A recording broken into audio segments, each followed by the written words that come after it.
All right, we've all heard it a million times. Pick one thing, get really good at it, and stick with it. But what if that's actually the riskiest career advice you could follow today? We're going to dive into how to learn like a polymath. That is, someone who connects different fields to create something totally new and totally irreplaceable. So let's start with that piece of wisdom we've all been given our whole lives. The advice to specialize. In a world that's changing as fast as ours is, we really have to stop and ask, does that advice still work? You've probably heard some version of this old saying, right? It's basically a warning that has shaped how we think about careers for centuries. The message was loud and clear. Being a jack of all trades is a one-way ticket to failure. You specialize or you don't make it. Simple as that. But let's be real for a second. Becoming the absolute best in the world at any one thing means you're competing against literally millions of other people.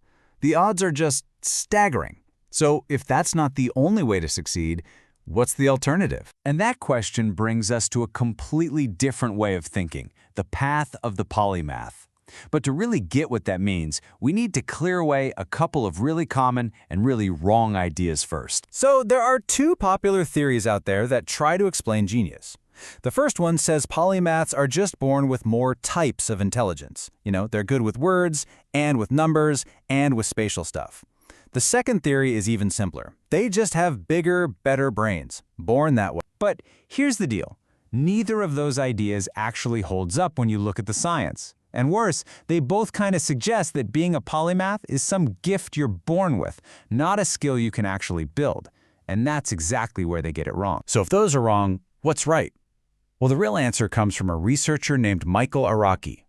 He's shown that polymathy isn't some innate gift. No, it's a practical skill, and it's built on 3 core pillars, a framework that, really, anyone can use. Okay, pillar number 1 is breadth.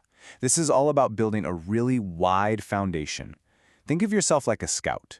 Your job is to go out and map the terrain of a whole bunch of different fields.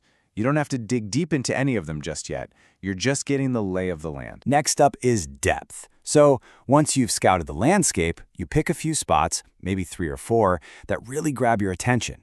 And that's where you start digging. This is where you build that deep, specialized expertise that people talk about. But here it is, the final and honestly the most powerful pillar, integration. This is where the magic happens. See, it's not enough to just have wide knowledge and deep knowledge. The real power, the superpower, comes from connecting them. We call this cross-pollination, taking an idea from one of your deep fields to solve a problem in a totally different one. Okay, so breadth, depth, and integration. That's the model. It's a great framework. But how do you actually do that integration part? How do you make those connections? Let's get into the toolkit. The engine that drives this whole integration thing is a concept called learning transfer. And it's actually something we all do. It's just applying what you learned in one area to another. When you learn to ride a bike and then you find it's way easier to learn how to ride a scooter, that's learning transfer. A polymath just learns how to do it on purpose. And there are basically 2 kinds of it. The first is near transfer. That's the obvious stuff, like using what you know about driving a car to figure out how to drive a truck. It's useful. But far transfer? Oh man, that's where the real breakthroughs happen. That's when you take a principle from, say, biology and use it to completely revolutionize your marketing strategy. A fantastic way to get better at this is through something called problem-based learning. Think about Mr. Miyagi in the Karate Kid. Daniel San thinks he's just painting a fence and waxing cars, but he's actually learning the fundamental movements of karate. By focusing on a practical goal, the deep learning just happens. So how do we get better at that game-changing far transfer? Well, the key tool, the secret weapon, is practicing analogical thinking.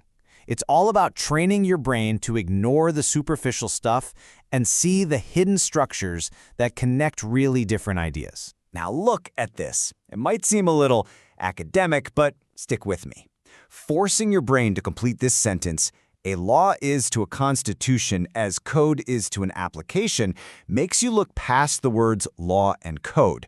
You have to see the shared relationship. You have to see they're both rule sets that govern a system. That kind of thinking is the very essence of integration. So we have the definition, and we have the tools. But what about the inner game? What's going on inside the head of someone who learns and connects knowledge this way? Let's take a look at the who behind the how. Let me tell you about the 4-minute mile. For decades, it wasn't just a record. It was considered a hard physical limit.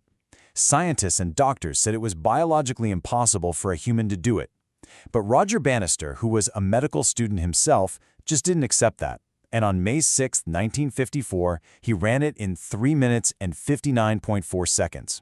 But here's the most amazing part. In the years that followed, dozens of other runners did it too.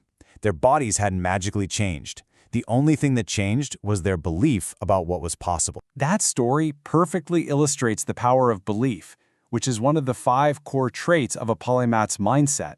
They're also adaptable and open to new ideas. They're experimental, always trying things. They keep a beginner's mindset, which means they're not afraid to ask dumb questions.